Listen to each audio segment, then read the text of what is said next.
What we doing here? Have you subscribed? I hope so. Let's click that subscribe button for me, man. Let's get these numbers up. We're building, remember? Now, I want to start by saying my condolences to the young man that's lost his life, to his family, that I'm mourning that. That's something that will be forever for them. The tragedy of a mother losing her son, father losing his son. Whether he had kids or not, I'm not sure. They'll grow up with no father. You know what I mean? We can understand the pain that the family must be in right now, especially if you lost someone. So my condolences. Now with Ghetts in question, you know, topic of discussion right now on all socials, in WhatsApp groups, so on and so forth. What I'm trying to understand is, I've got it down to be a hit and run situation. Well, with that said, why is everybody painting a narrative of he was drink driving? What we doing here? Who's seen the facts that said he was drink driving? Because maybe it's just me that hasn't seen that. But if we look at the situation itself and how it transpired, we would say Saturday the 18th, the young man has lost his life crossing the road. Allegedly, Ghetts has driven into him. The young man has passed away 48 hours after. He passed away on the Monday, it was announced. So there goes more stories and rumors. People saying he died a week later. I'm not sure where you're getting your facts from. I know it to be he died 48 hours later on that Monday. I know Ghetts was in court on that Monday. So from how I know the system to be, if it happened Saturday evening, I'm assuming Sunday he was arrested, probably held in the police station, caught the following day, remanded to where he's now in prison, and he'll be back in court on Monday, the 27th, if I'm not mistaken. So the question I have is, when he was arrested, was he breathalyzed? Do we know it was drink driving for sure? Because I'm assuming it's just hit and run. And even some context to the hit and run. Was he being chased? I don't know. Do you? Because we can all sit here and say, yes, it's wrong. But I can understand certain pieces to that puzzle if someone was to tell me, oh, he was being chased and so on and so forth, what's happening. And because bro, firstly, 20-mile-an-hour roads with all these cameras around, I'm not looking for no more tickets. Yeah? I don't need no more fines. So I asked the question, like, why was he speeding? And I'm just waiting to see what the facts are. Everybody's painting this narrative of he was drink driving. And if he was drink driving, of course I don't agree with it. But I'm just saying, did he crash his car after? Did he just drive home after? And then was awoken to police knocking his door the next day? Because obviously, cameras, number plates, they're going to your yard. The person's not deceased at this time, but they're still going to your yard. They need answers. So the person then passes away on that Monday. Gets us in court that Monday. So then, if I'm not mistaken, let me read a little. Not going to say his full name, but Ghetts was charged with causing serious injury by dangerous driving after a car collided with a 20-year-old in Ilford on Saturday the 18th of October. The man died in hospital the following Monday. The rapper, who appeared at Stratford Magistrates Court on Monday, reportedly failed to stop at the scene of the crime. He's been remanded into custody and is due to appear, won't say the name of the court, on Monday the 27th of October. Now look, we all know Ghetts to be who he is in our culture. He's done great things, won great things, achieved a lot of things. I just find it distasteful if we're painting a narrative of him drink driving and it's not facts. I've got a problem with that.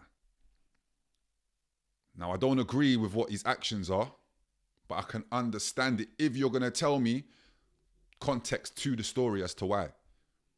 And another question is, when someone's in panic like that, like, I'm not saying this right, but do I understand maybe a little? If you're panicking and you've just done that, and you know, all that's on your mind is, I don't know, I need to get home. I need to just, you know, get myself in my house and think about it. I'm not saying that's the right thing to do. I'm just saying I could understand it though. Because we're all making it seem like we would have just pulled over, you know, gone and seen the situation and then handled it from there. Now, yes, I do believe a lot of us would have done that. But again, we don't have no context to this. We don't know the situation he was in. So let's not kick him while he's down. And again, I'm not here saying what he's done is right. I'm just trying to find balance, bro. That's what I'm here for. That's my platform. Finding balance. And of course, it's a tragedy. The young man who's lost his life didn't get a chance to live it. His family mourning him. My condolences again 1,000 times. But us getting onto Ghetts, kicking him while he's down, has a family too. Now, if we're painting false narratives, that's not right. And again, it might just be me that doesn't know that it was drink driving. So someone please let me know in the comments. My thing is, I'm just looking at the situation like, what happened here? Why was he speeding? Could be many answers to that question. Let's not assume, because why? It's dangerous to assume. What happened after he hit the individual? We don't know.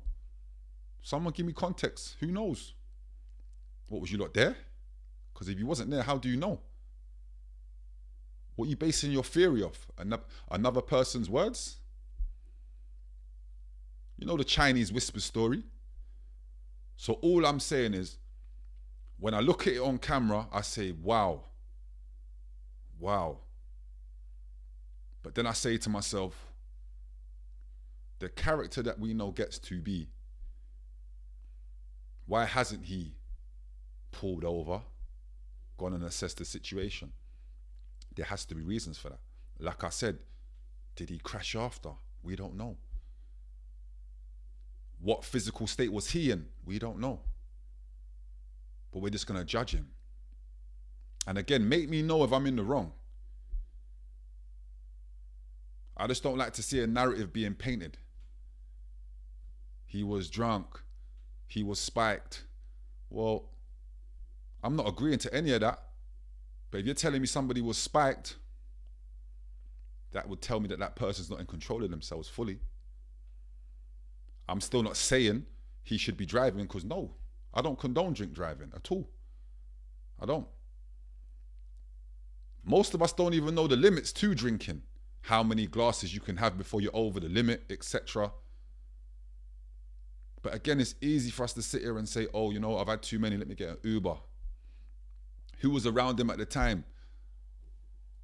Don't drive, bro. You're over the limit. But you know what I'm saying?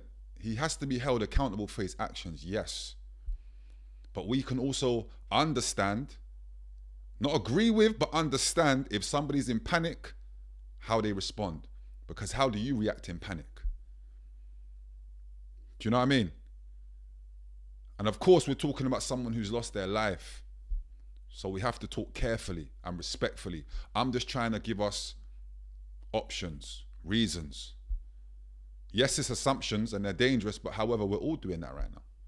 Because I haven't seen one article that states Ghetts was drink driving. And look at the time frame. I'm assuming he would have been arrested on Sunday, taken to court Monday. He's been remanded. Well, that would tell me that if he was so over the limit on that Sunday when they arrested him, they would have breathalyzed him. Now, if he's so over the limit, I'm sure, assuming it stays in your system, why ain't we seeing articles that state Ghetts was drink driving instead of hit and run? And if it's a hit and run, what's he running from? Because anyone with common sense would understand in their own vehicle, they're coming to your door. They're coming to your door, bro. You can't run from that. So let's think sometimes about why he did it. What's the reason? We're so quick to just kick him when he's down. And we do it all the time. There's so many different scenarios that we could speak on. Kick him when he's down. We don't even know the facts. And then what happens is we hear the facts and then we start to understand. Well, okay, I'm trying to be the guy that gives balance and makes you lot think about it before you start judging. Because nobody likes it when they're falsely accused or when they're judged. Yes, if it is him allegedly in the car, accountability, bro. But sometimes easier said than done. My opinion. You know? So, topic of discussion. We all know right from wrong. But sometimes, can we understand when individuals do things that can be arguably deemed as wrong? Yeah. I.e. panic. Trauma. Who knows? Again, what's he speeding from? Or speeding to? Has he had a family call? Emergency at home? Daughter call? Emergency at home? I gotta get home. Now, I'm not trying to make excuses for nobody. I'm just trying to make our minds understand that unless we got the facts on it, let's not do that thing, man. Still landing, man. Make sure you subscribe. Never know what we're going to talk about. Call me Saint Nick. Caesar with me too. Going ape shit. Gorillas in the zoo. We had to break shit.